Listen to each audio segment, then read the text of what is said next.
And we were going to learn the cha-cha, the Earth, Wind, and Fire, and I was going to kill it. Well, one night, he kind of flung me hard, and I thought, oh, something popped. And something doesn't feel right. The next morning, I woke up, and there was this big bulging thing about right here.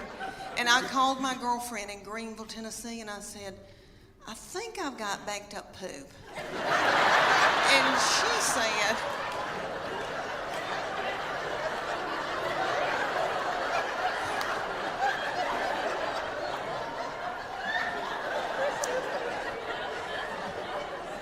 because I have trouble with that. But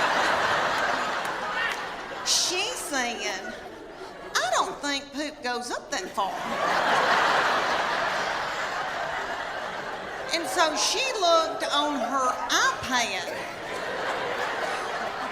on WebMD, and she sent me this picture of this man looked like an alien coming out of him. She said, is that it? And I go, that's it. She goes, you've got a hernia.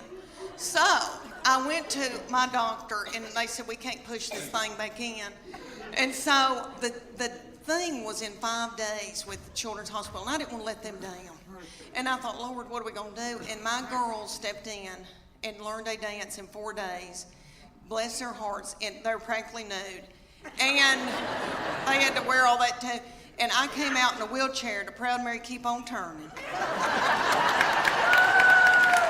Thank you. And it all turned out good. The girls did that dance. You've seen that video from a long time, from the 60s with Tina Turner, and they were doing that dance. You know, it looked like car wash, something going through. Y'all seen that? And you know that Ike probably whipped her in a cocaine rage before she hit that video. So I thought, if she can do it, I can do it. But you know, let me tell you, it ended up a wonderful thing. We raised a lot of money, and it was a blessing. And this blessing came out of it. Let me tell you, my husband found out about the cuddling program, and he is a baby cuddler. He cuddles drug-dependent babies every Wednesday night in Children's Hospital. Thank you. Thank you. That is so sweet. He didn't help me with mine, but that is so sweet.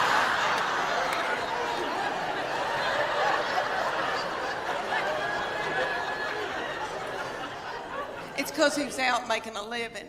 But anyway, what I learned out of that whole hernia thing was that God forbid that I got sick with something bad. Because I truly believe that my husband and my children would let me die. That's what I learned out of that. I laid up in the bed for 3 days and nobody checked on me. I remember hobbling over to the stairs and yelling down. Well, all over the United States, they've got this thing called competition cheer. And it's kind of like, if you don't know what that is, it's kind of like Honey Boo Boo meets the Olympics. Really. It's gymnast. They're gymnasts. And there's one in Knoxville called the Sharks.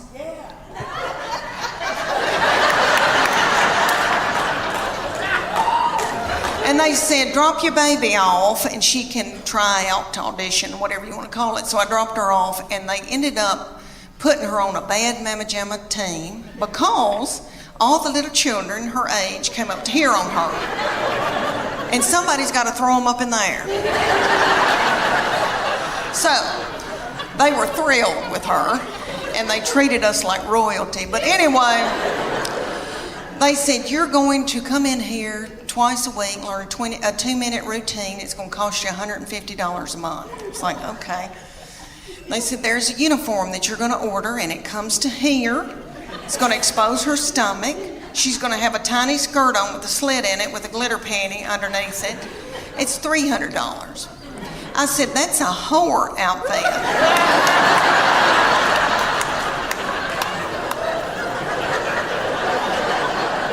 And it came with its own bag of whore makeup.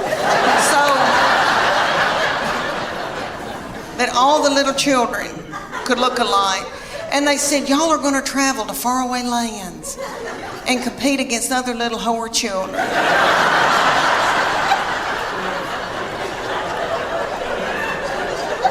So we went to like Cincinnati or Atlanta. And we had to get hotel rooms and the gas and all of that. And then you drive up to a big coliseum, a huge coliseum. And there's tens of thousands of little whore children walking around. And my husband said, there could be pedophiles here. This is the ugliest thing I've ever, something's not right. Okay, so then they said, you're gonna pay $150 for your baby to be in this competition. You're gonna have to pay $30 to put a band on to get in and watch your baby in this competition. Somebody was selling corn dogs for $15. Okay. They start out with the babies, so it goes from 5 to 18 ages. So the babies come out in a tiny little skirt about the size of a napkin. And they come out to Beyonce's All the Single Ladies. And their little mamas are in their 20s. And they're not bitter yet. And they're in the front doing every move to keep their baby on track because they're babies and they need to be at home breastfeeding. So they move up throughout the day into my baby's age, and they're the reef sharks. They call out that name, honey, for 2.5 minutes. My baby throws little children up in the air, flinging little children, broken out in a sweat, working like a Trojan. Did you see my Spanx? Okay. All right. One of my girls said I look like Miley Cyrus in the Wrecking Ball in my Spanx. But anyway, so she throws his little children up. The little children she's throwing up in the air are the flyers. They call them the flyers. And they're freakishly tiny little children. I don't know where these people come from. Their mamas are freakishly tiny. I mean, I come from big people. I've got thick ankles. I can work in the fields. And the whole time she's throwing them up in the air, these little girls are going.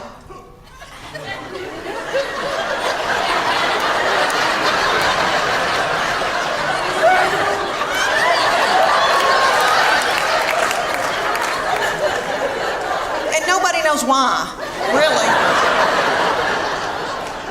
So at the end of the routine, after the 2.5 minutes, the finale, everybody hunkers down on the stage, puts their forehead on the stage, and my baby is the finale. She pops up and has a little child's foot in her hand and holds that child's foot. I would put it all the way up, but my dress is tight in the back. But anyway, she holds this little child up over her head. Are y'all listening to me? I mean, it was a big deal.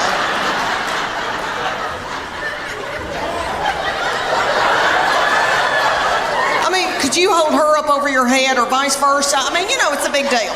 So anyway, everybody went nuts. But she said, after it was over, she goes, I'm tired. I don't want to do this anymore. I'm going to go back to playing. She ended up playing volleyball the rest of her childhood. But she said, I'm keeping that whore outfit. She said, I'm going to get married in it. My middle one, we go and get spray tans together. And I love them, and I feel thinner in them. If you're going through a hard time, go get a spray tan. Makes you feel like a movie star. Okay, well, we went the other night, and this is the difference for you young mamas out there. Like, women going like in your 20s and 30s and even in your 40s when you still are, you know, have life left in you. Okay. There's something happens to you when you're in your 50s, and it is wonderful. You don't care, okay? You don't care about anything. All right. We go to get a spray tan, and y'all know about Snapchat. There's a thing called Snapchat where you can video somebody and send it to your friend. Okay. Or send it out to the world, I guess. All right. I'm completely naked with a plastic bag on my head. In the spray tanning thing, and it's like a car wash. It does this. And then you do. And then you do. And then you do. Okay. And when it's cold outside, it feels like needles going in you. It's so cold. Oh, that's awful. But anyway, she started filming me on Snapchat, completely nude. Now, in my 30s and 40s, I would have been hysterical, and I would have been in a bowl, and I would have been so torn up. In your 50s, at first I was like, and then I was like, I don't care.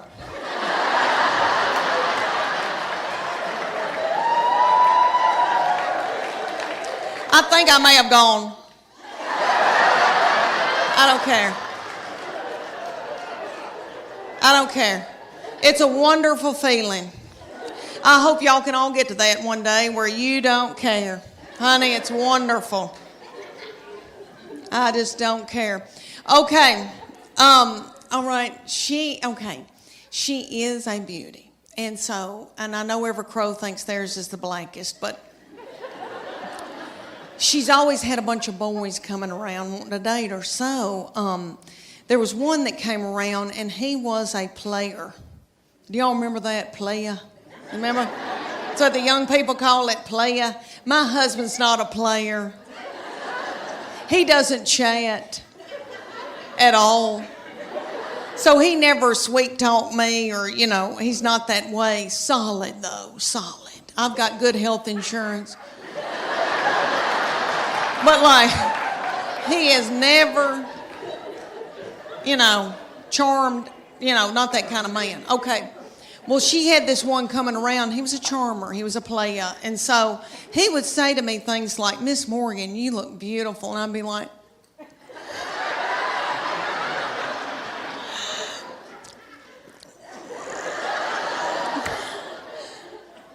can I make you a casserole? And eventually they broke up, praise God, because I was exhausted. I was blowing my hair out every day and mopping the kitchen floor. All right, let me tell you that my boy, all my children are yummy, and I'm in love with them, and I love my girls, and I know that when I'm in the nursing home, they'll be the ones to come and pluck my chin hairs. Because he is now since married and gone off with his wife and her people. And that's what boys do. They cling to their wife. That's biblical. He said to me, Mom, she is now my immediate family. You are my extended. That's what he said to me right before they got married. And he said, Mom, that's biblical. I'm supposed to cling to my wife. And I thought, why did I show him the Bible? Well, he has always been spiritually mature. We call him our little Billy Graham. My husband and we didn't do it. God did it. I'm full of sin. Okay. I've been washed in the blood, but I've been a horrible, horrible person. Not too bad, but okay.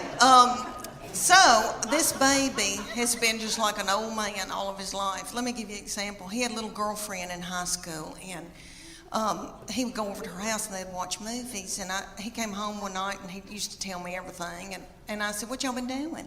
He said, well, we've been watching television and kissing on the couch.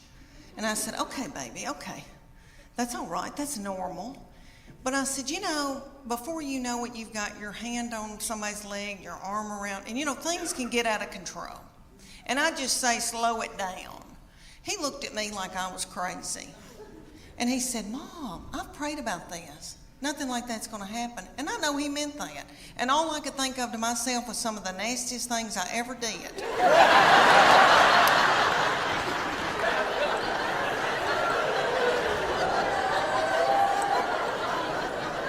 Was at the Adams United Methodist Youth Fellowship on a hayride. I don't know what it was about hay that set me on fire. I wish it did now, because I could get a new purse out of that. Okay, y'all, have you ever heard of lock-in? I know everybody in here that has been from Chattanooga has probably been raised in church. Okay, I don't know who that little darling, sweet fool was that came up with the lock-in. some probably little woman in a committee meeting. And she probably said, oh gosh, y'all, let's come up with something for all the hormonal teenagers. Let's gather them up and put them in the church building and lock the door and turn the lights out and leave them there all night. Maybe somebody will end up pregnant. I'm tickled to death to be here in Austin. It's one of my favorite places. Kumbaya. Kumbaya. Got all my young, hip people over here. Feel good. Not dragged down by a bunch of kids. Look, woo! She feels good. Date night, fun. Oh, y'all.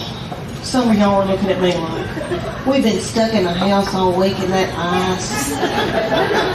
And now we bought tickets to Hee-Haw.